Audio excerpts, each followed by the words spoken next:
로마서 강의 43번째 시간 합력하여 이루실 선이라는 제목으로 말씀을 나누겠습니다. 자, 지금의 본문, 우리가 합독한 본문은 18절과 계속해서 연관되어 있습니다. 18절 말씀은 현재의 고난은 장차 우리에게 나타날 영광과 비교할 수 없도다. 이 말씀이지요. 우리가 예수님 믿고 구원받은 백성으로서 이 땅을 살아가는데 고난이 있다는 것이에요. 성도의 핍박과 환난, 그런 것만 뜻하는 것이 아니고 삶의 여러 가지 어려움들이 있잖아요. 예수 믿는 사람으로서의 어려움, 그 모든 고난들, 그런데 그것은 장차 우리에게 나타날 영광과는 비교할 수 없는 것이다. 앞으로의 영광이 대단한 것이다. 그것을 저희 가운데 말씀해 주셨죠. 그리고 나서 그런 성도들, 이 땅을 살아가는 성도들에게 주시는 특권이 무엇인가, 그것을 말씀해 주고 계세요. 이전 본문에서는 성령께서 우리의 연약함을 도우신다, 그렇게 말씀하셨어요. 저와 여러분의 연약함을 성령님이 도와주고 계시죠. 특별히 친히 우리를 위해서 간구하여 주신다. 친히 우리를 위해서 간구하여 주신다. 그렇게 말씀하여 주셨어요. 얼마나 큰 위로가 되는지 모르겠습니다. 얼마나 큰 힘이 되는지 모르겠습니다. 누군가 나를 위해 기도하는 것만으로도 많은 위로와 힘을 받는데, 심지어 우리 보혜사 성령님께서 우리 위해 간구하신다. 이것은 놀라운 축복의 말씀이에요. 자, 그리고 나서 오늘의 본문이 이어지는 것이죠. 이 땅을 살아가는 성도들에게 주시는 또 하나의 특권, 그것을 말씀해 주고 계신 것입니다. 자, 28절 말씀 제가 다시 한번 읽겠습니다. 우리가 알거니와 하나님을 사랑하는 자, 곧 그의 뜻대로 부르심을 입은 자들에게는 모든 것이 합력하여 선을 이루느니라. 할렐루야, 아멘. 이 말씀 얼마나 저희가 사모합니까? 우리의 삶에 여러 가지 일들이 있을 때 주님께서 모든 것을 합력하여 선을 이루셔, 나는 주님을 믿어, 우리 그렇게 고백하면서 신앙생활 하고 있잖아요. 신자의 삶에서는 모든 것이 합력하여 선을 이룬다는 이 말씀, 이렇게까지 힘이 되는 말씀이 또 있을까, 그런 생각을 하게 됩니다. 때로는 무엇인가 잘못되어 가는 것처럼 느껴져도 이 말씀 붙잡고 기도하면 우리 마음속에 참으로 평안과 또 다른 확신이 드는 것이 사실이에요. 자, 그러므로 이 살아가는 말씀을 저희가 자세하게 살펴보기를 원합니다. 우리가 알거니와, we know that, 우리는 그것을 안다. 우리가 알거니와 하나님을 사랑하는 자, 곧 그의 뜻대로 부르심을 입은 자들에게는, 자, 이게 대상이 있다는 거예요. 아무나 하나님께서 합력하여 선을 이루시는 것이 아니고 어떤 특정 대상이 있다는 것입니다. 저와 여러분이 그 특정 대상에 속하시는지 그것을 확인할 필요가 있겠죠. 자, 누구에게 합력하여 선을 이루십니까? 하나님을 사랑하는 자. 그런데 하나님을 사랑하는 자, 곧 그의 뜻대로 부르심을 입은 자들에게는 이라고 특정하고 계세요. 그냥 세상 모든 사람들이 아니고 어떤 사람들이라고 특정하고 있다는 거예요. 그런데 이 표현들이 아무렇게나 되었겠어요? 그렇지 않죠? 성령께서 감동하셔서 사도 바울이 이 표현들을 한 것이니까 의미가 있겠죠. 자, 먼저 하나님을 믿는 자가 이렇게 하지 않았어요. 하나님을 믿는 자, 곧 그의 뜻대로 부르심을 이렇게 하지 않았어요. 자, 뭐라고 했죠? 하나님을 사랑하는 자다, 그렇게 이야기하였다는 것입니다. 저희가 가끔 새로운 성도님 등록하셔서 신방을 간다거나 아니면 함께 알고 있던 사람이지만 더 깊이 교제하게 될 때 이렇게 표현하시는 분이 계세요. 목사님, 저는 교회를 사랑합니다. 이것은 목사님, 저는 교회를 다닙니다. 이 말하고는 완전히 다른 무게감을 가지고 있어요. 제가 예수님 믿습니다. 이 말하고 제가 예수님을 사랑합니다. 이 말은 그 어감도 다르고 무게감도 다르다는 것이에요. 제가 어떤 분이든 목사님 저는 교회를 사랑합니다 이렇게 표현하는 분은 이분이 예수님을 믿을 뿐만 아니라 교회, 하나님의 교회에 대해서 헌신하는 분이시구나. 봉사하는 것뿐만 아니라 여러 가지 물질이나 시간을 들여서 하나님과 교회를 섬기는 것을 기뻐하시는 분이구나. 제가 그렇게 이해할 수 있죠. 또 실제로 그렇게까지 표현하신 분들이 신앙생활을 엉터리로 하신다거나 교회에서 여러 가지 부족한 모습만을 보이는 그런 경우들은 없더라는 것이에요. 그 표현이 주는 의미, 제가 예수님을 사랑합니다, 교회를 사랑합니다, 이 말은 그런 의미를 가지고 있다는 것이에요.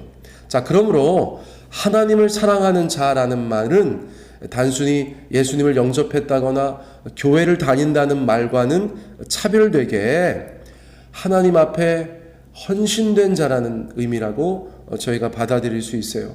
하나님을 사랑하는 자, 그냥 하나님을 믿는 자가 아니라 하나님을 사랑하는 자, 그런 하나님의 사람인지 오늘 이 아침에 우리 자신을 돌아볼 필요가 있다는 것이에요. 그렇게 하나님을 사랑하는 자, 곧 그의 뜻대로 부르심을 입은 자들도 마찬가지겠죠. 참으로 믿음이 있는 자들이에요.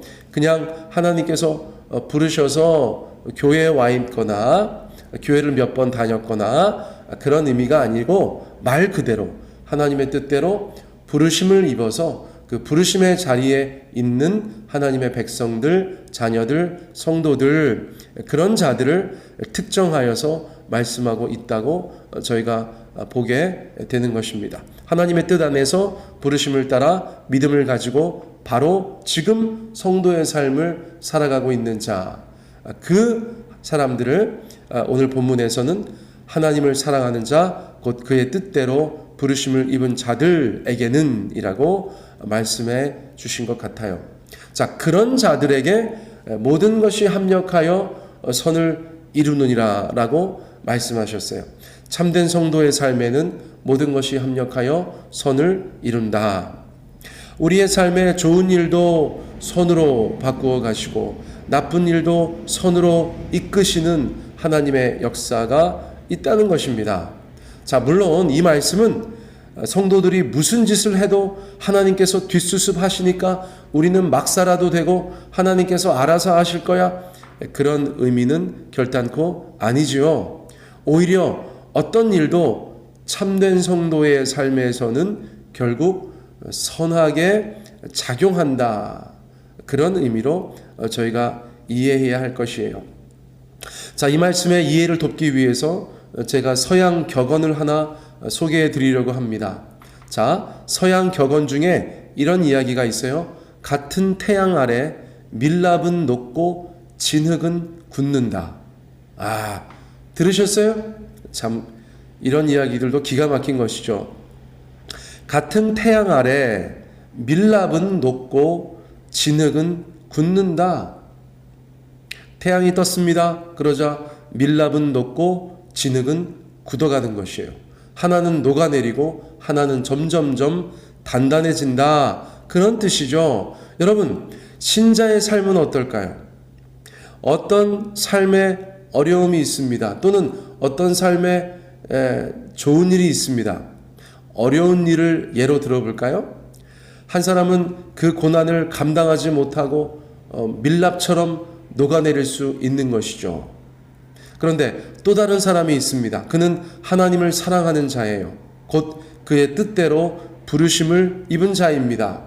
앞사람과 정확히 같은 고난 앞에 있는데 그 사람은 하나님의 합력하심 때문에 점점 견고해지고 든든해지고 단단해질 수 있다는 것이에요.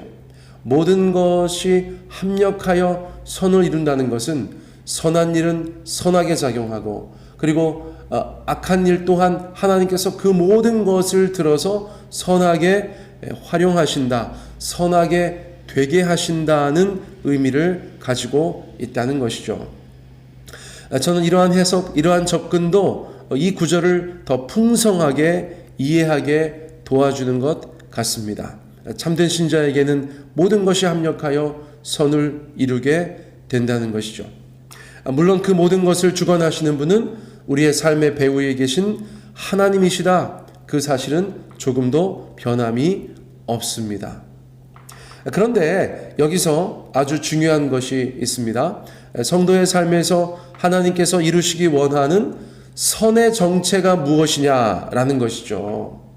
사람들은 자기에게 좋은 것은 다 선이라고 생각하는 경향이 있습니다. 사랑하는 성도님들, 이 말씀을 사모하는 분들, 이 말씀을 붙잡고 자주 기도하시는 분들은 제 말씀을 잘 들으셔야 돼요.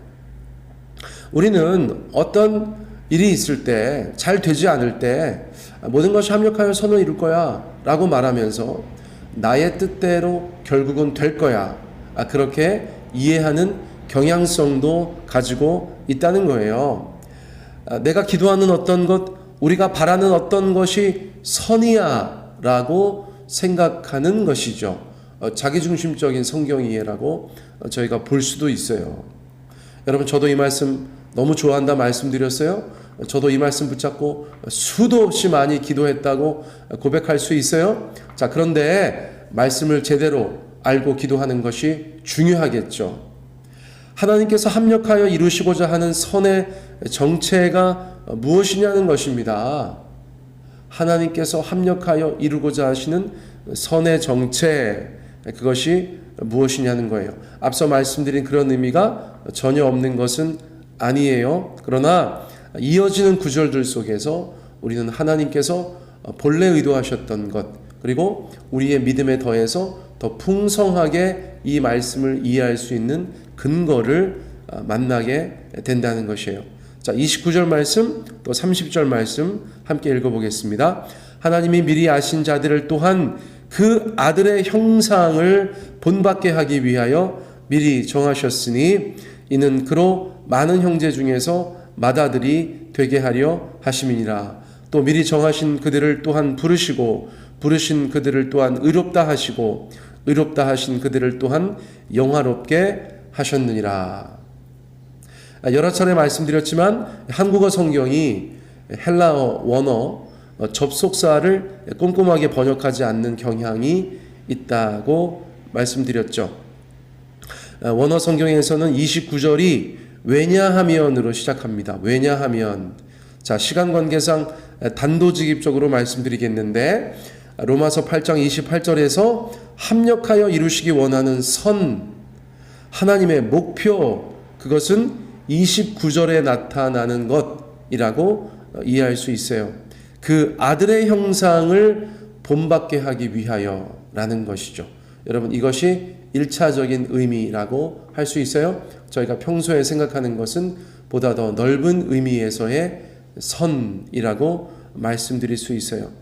하나님께서 우리의 삶에 이런저런 일들을 통하여서 합력하여서 다다르게 하시고자 하시는 그 목적지는 바로 예수님의 형상을 본받게 하는 것이다 라는 것을 이 말씀을 사랑하는 우리는 반드시 기억해야 할 것입니다. 성도의 삶의 모든 것들을 통하여서 합력하여서 예수 그리스도를 본받게 하는 일로 사용하시는 분이 바로 하나님이시다. 여러분, 그것을 기억하셔야겠어요.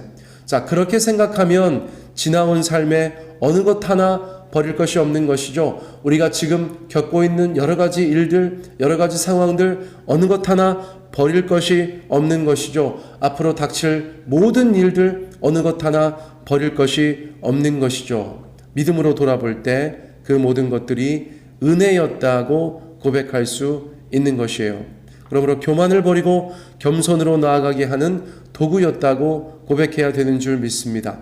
미성숙함을 버리고 성숙으로 나아가게 하는 영적인 촉매였다고 고백할 수 있어야겠습니다. 자신의 연약함을 인정하고 하나님을 찾는 통로였다는 것을 고백할 수 있어야겠습니다. 우리 과거와 현재의 모든 일들이 합력하여서, 하나님 안에서 합력하여서 선을 이루고 특별히 예수 그리스도의 형상을 본받게 하기 위한 것이라는 사실을 우리 모두가 기억해야겠어요. 사랑하는 성도 여러분, 우리는 압니다. 하나님을 사랑하는 자, 곧 그의 뜻대로 부르심을 입은 당신에게 저에게 삶의 모든 것이 합력하여 선을 이룰 것입니다. 서로의 삶에 역사하시는 주님을 찬양하고 서로를 위해서 기도하고 하나님의 놀라운 역사 우리 삶에 있기를 간절히 사모하기를 축복합니다.